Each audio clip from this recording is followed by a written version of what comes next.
Hello everyone, my name is Jess Palmer, and today I'll be giving a presentation of the art of active reading. What is active reading? In the third week of the semester, we started to dig into active reading. We learned that this type of reading is different and more involved than as if we were reading for pleasure or skimming, as most college students do. I know for me, for example, the majority of my college career did involve me skimming any book that was assigned just to get the gist of it, not truly understand it.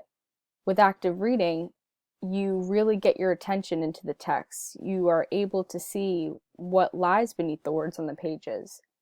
You are able to see maybe some patterns or trends or thoughts and feelings that even arise within yourself that can help you relate to the text even more. It gives you a better understanding of the text of itself. You can see the bigger picture. And in active reading, you are able to develop future ideas for possible assignments because if you think about it, in let's say science and history classes where there's bolded definitions or charts or diagrams that you may take notes on for a future paper or presentation, it really helped you probably develop a better idea, right? So why not do that in English classes? When you're given a text to read, why not be active about it? Why not write down any plot points or patterns that resonate with you when reading to help you in the future for your possible assignments? How to read actively. There are people who choose to read printed books, which is great. I am, for one, someone who does both physical books and ebooks. And there's a way in which you can actively read with both ways. So with a physical book, have a pen and notebook handy. These tools are cheap, pick them up at the dollar store, and in doing so, you'll be able to jot down, again, ideas, feelings, quotes, or plot points that really resonated with you. Because again, these certain thoughts, feelings, patterns, again, can help in developing a future paper or presentation. For ebooks, you can highlight. Kindle is my preference, however, I know Nook has a very similar feature. But by highlighting the text, when you do so, it prompts you with this little box that you can type in your own notes. And these highlighted texts and notes are then saved. And you can go back to them for whenever you need them for a paper or, again, a presentation. And it can be very helpful. Another idea that I actually have been tampering with and messing around with myself is creating my own writing prompts. So on a notebook, I'll write down certain questions I want to ask myself while reading to keep me more engaged. These writing prompts, again, creates a more personal connection to the text and helps develop more thought-provoking ideas. Why active reading is important? Well, there's two main reasons why it is.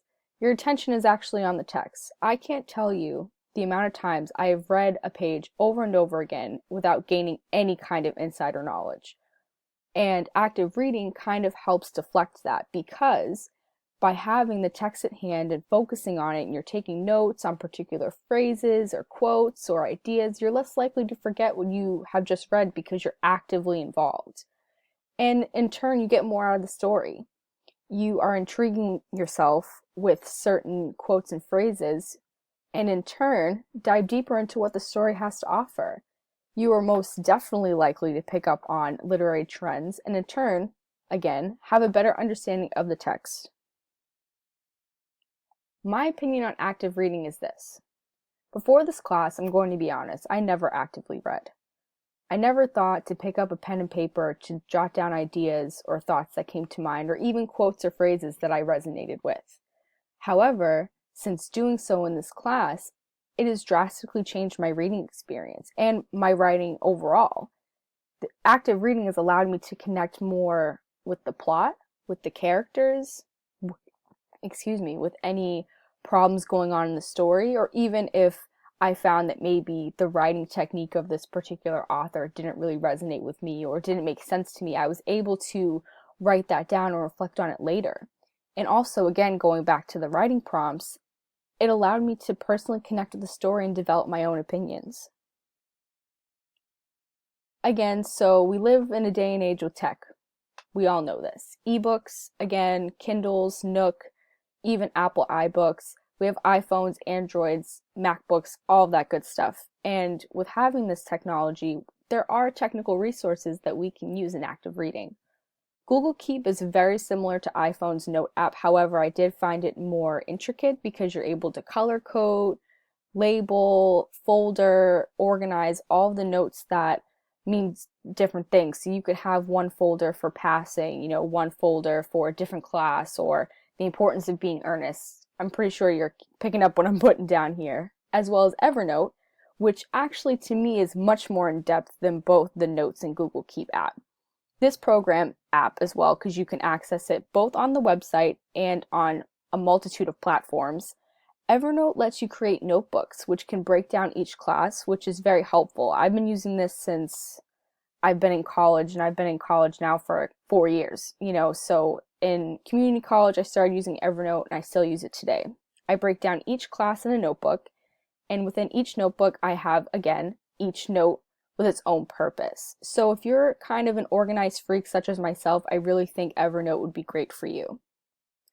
These are the sources that I kind of got, again, my information from: the week 3 lecture notes, Google Keep, and Evernote.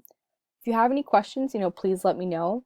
I hope that this presentation was insightful for you and that you got something out of it. And know that active reading goes much farther than even reading for school. I mean, even reading for pleasure, I have used active reading now to kind of get myself more involved in the story. So I hope you guys have a great rest of your day, and I really appreciate you guys listening to my presentation. Thank you.